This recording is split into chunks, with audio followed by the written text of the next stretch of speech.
Welcome to the CEO Launch Podcast. We are a dynamic mother-daughter duo bringing you personality, insights, and practical advice from two different generations of entrepreneurship. We aren't just mother and daughter. We are also best friends and business partners. I've watched my mom help thousands of entrepreneurs start the businesses of their dreams, including me. And now it's your turn. On last week's episode, we discussed parenting as an entrepreneur and what it's like to be the child of one. One thing I think I did not mention last week is how I really can't remember when or if you had a day job. You keep bringing up all these jobs and I'm just not sure when you worked them. Really? You don't remember me ever having a job? Okay, let me tell you what I remember. I remember when we were in Georgia, and I think you used to work off of 78. And honestly, I do remember that you were doing accounting, but because you were doing accounting, I just thought that you went to that office to work. And so I kind of thought that Redacted was your boss, but not your boss. So kind of like Redacted ran the office, but not like you in a sense. Like, I didn't think that was like your supervisor. I thought he just kind of managed that space. I also thought that Redacted 2 and Redacted 3 were more so your friends than they were your coworkers. So I just didn't think that you actually had a job. So your recollection is hilarious. Because that was actually a job. Okay, so you work at Redacted accounting firm. Okay. Did not know that. So now I want you, the seasoned entrepreneurial savant, to tell us what it's like to be an entrepreneur and have a day job. Because that's my current situation. I think there are a lot of other entrepreneurs who are aspiring and current who still have a day job. So what was it like for you to be in that employee entrepreneur space, and what were some things that you learned over the years that you did it, however long that was? I don't remember. In the last episode, we talked about how I left Florida and moved to Atlanta to start over my life and my business.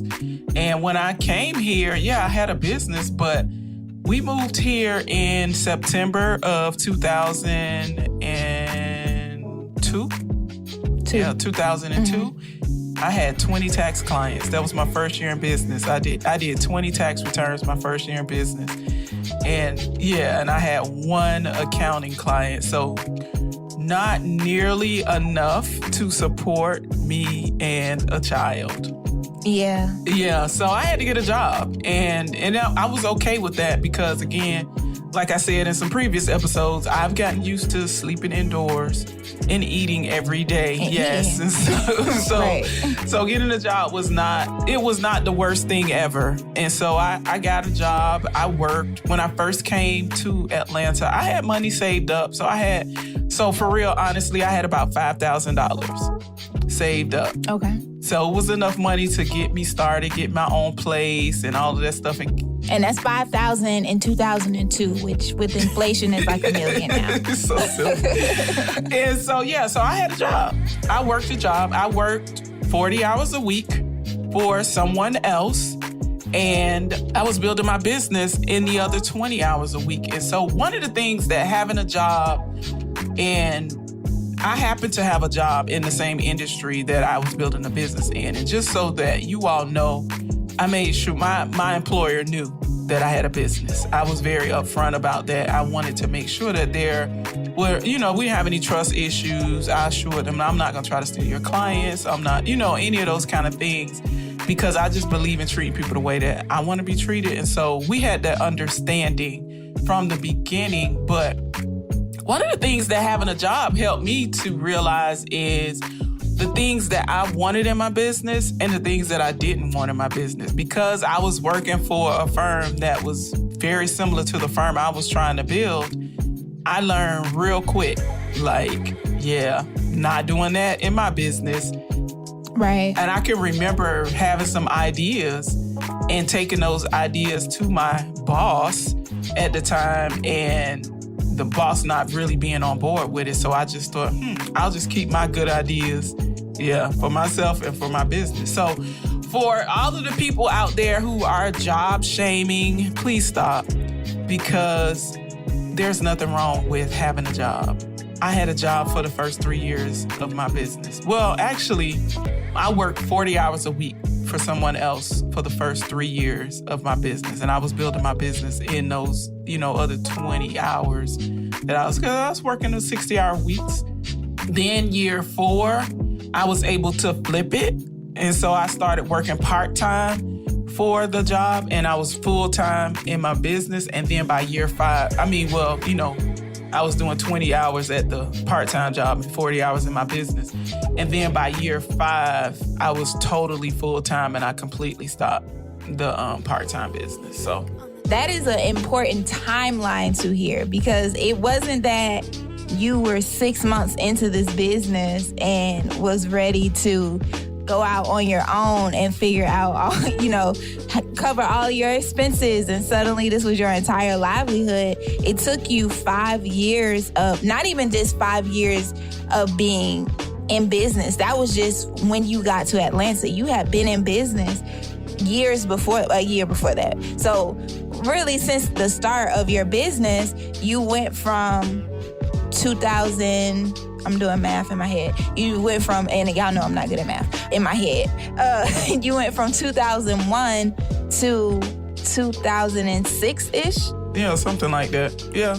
And it took all of those years, all of that time, all of the dedication, sacrifices, and things that we talked about for you to get to a place where you were like, okay, I'm ready to do this on my own.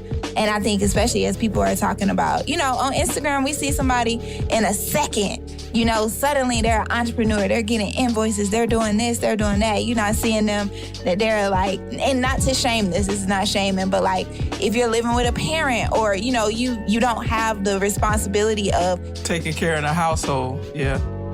Taking care of every single thing in your life. Like those are really real realities. So it's just like, we have to be honest about what it actually takes to get to that full-time entrepreneur life. I love that you shared that. So listen, I want to be clear too that I'm not knocking network marketing or MLM businesses, because that's where I got my start.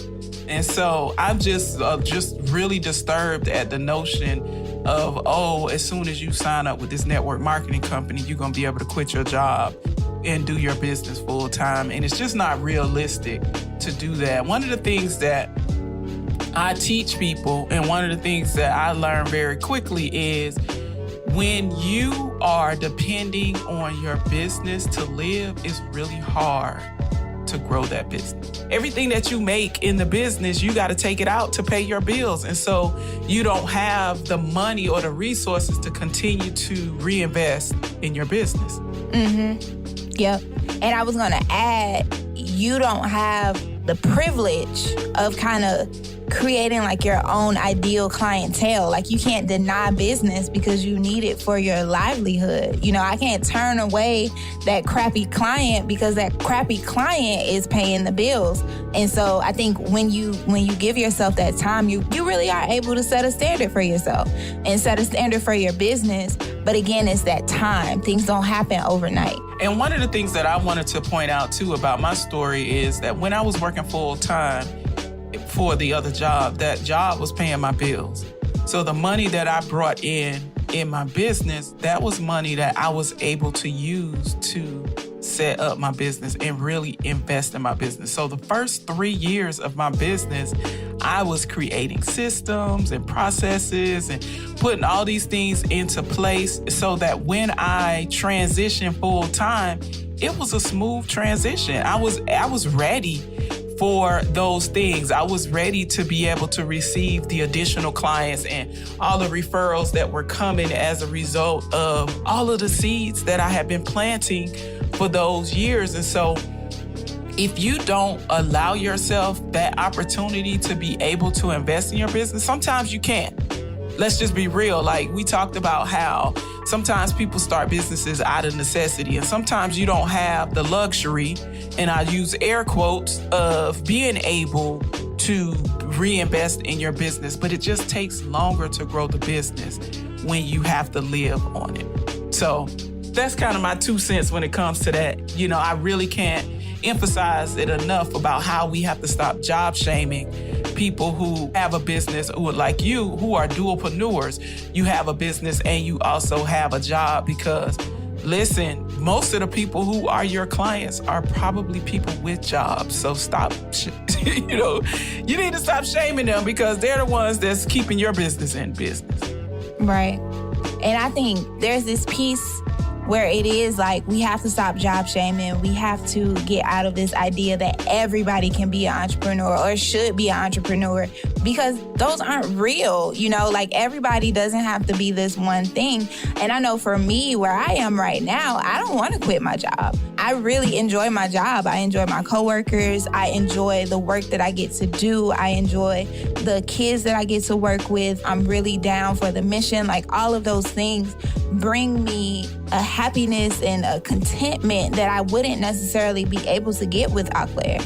And so with that, it's like, I think something that's important for people to think about as they have their jobs is to think about, what can I actually learn from this job that will help me invest in my business? Because investment isn't always monetary. Your monetary, that consistent income definitely does help grow your business in a lot of different ways, as we're talking about systems and getting into AI and all of those things. However, I also think that the experiences that you get, whether it's something where, you know, you have a coworker that you are just not getting along with and you need to learn that conflict resolution skill on how to work with people that are a little bit different or a little difficult, so that when you have employees 5-10 years down the road, you already know how to deal with these disgruntled situations. Or if it's an experience where you just learn that there are just some things that you don't enjoy, or some things that you wouldn't want to do in your business that your current employer may be doing. Those are all very important lessons, I think. And one more thing for me personally, there are also things that my job does. Like, I think I've mentioned this, I work for a nonprofit and have always worked for nonprofits, but I don't want a nonprofit business. That's not a venture that I'm currently interested in. So being able to kind of live in both worlds works well for me. You get to do something in the day and something different at night, you know. Right. And so, you know, I think it's a nice little marriage for me. You know, I can kind of put my toe in a couple different beaches and I feel happy and content about that. So I just think nowadays people have to be honest about, do you actually hate your job, or do you want to be an entrepreneur because you think that you're going to get all of this freedom and all of those things? And freedom in decision making is not as glorious as people may think it is. You know, a lot of people think, I've had people tell me that I was lucky and, you know, like I don't know. I think maybe I make it look easy or something, but entrepreneurship is hard. It's hard. Now, I'm not saying this to dissuade anyone from this, because it's also rewarding, but it's not easy. It's not easy. You say a lot of people want to be an entrepreneur because they don't want nobody else telling them what to do. Well, sometimes that's the problem. Like, you don't have anybody else telling you what to do. That means you have to figure it out yourself. And you have to figure out everything by yourself. The email signature. Yeah, and pay for everything. And there are no days off. You know, like, every single decision. I know for me, like, I definitely have points and times where I'm like, I don't want to make another decision. I do not want to decide. I just don't. Like, I don't want to make another decision, because it's just so much and it's all on you, especially when you're doing it solo. You know, it's like, and you're starting and you're building things and you're thinking about things and you're constantly on. And so that's a hard piece. Like, you want to enjoy certain things, but you're in the middle of a party with your friends and then suddenly you get this idea about this awesome coaching program that you want to do. And it's like, oh, let me go write this down real quick. Or wanting to bring your laptop everywhere because you're like, I just don't know if the moment or the spirit will hit me, or if I'll get this email and things like that. So it's hard to kind of turn that off, and it's hard to separate it, because it's not like your job. You can have hard stops with your job. Yeah, it's like 5 o'clock. It's 5 o'clock, I'm out of here. And we're done. If it didn't get done, it won't. That's not how entrepreneurship works. If it didn't get done, it's not going to get done, and that's going to mess up everything else in the pipeline. You're not going to get paid. So we're getting close to the end of the episode, but I want to say one last thing, and I want to debunk the myth of overnight success. It is bull, and it is not sustainable. So even when you think about the people who had that one viral video that goes viral, most people aren't even in a position to capitalize on those kind of things. But two, if they are, they don't have a sustainable business in the first place. And so, they're that one-hit wonder, and then that's the end of it. So going from full-time employee to full-time entrepreneurship is something that takes time and it takes planning. So I hope you got something from this episode. We always have fun, so hopefully you feeling like you're having fun with us as well. So listen, meet us here next week, and we're going to be talking about how you need a village to build your business. And if you haven't already, you know the drill. Join our online community, the Efficient CEO Movement on Facebook, where we will continue the conversation and provide tips and advice and encouragement in between episodes. And follow us on social media at the CEO Launch on all platforms. And don't forget to take off. This is a Clearwood production.